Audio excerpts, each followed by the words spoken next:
Hey guys, welcome to the video today. In today's video, I'm going to show you how to connect to a new wireless router on your Roku device.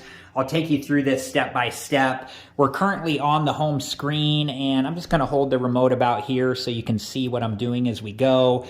The first thing that we need to do is to press the up button on the remote. That takes us to the settings option. Then we're going to press the right button to take us over into the settings options. It takes us right to network. So from here, we're going to go over to about, and then we're going to press the down button twice to get to setup connections.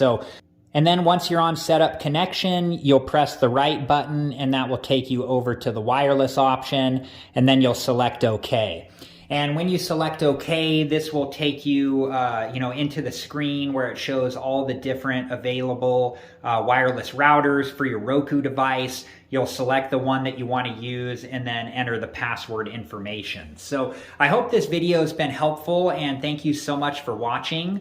I do have some other Roku device videos that I'll link in a playlist at the end of this video. And if you're interested and have time, please check that playlist out. Thanks again for watching. Please like, subscribe, and comment, and I hope to see you guys in the next video. Have a good one.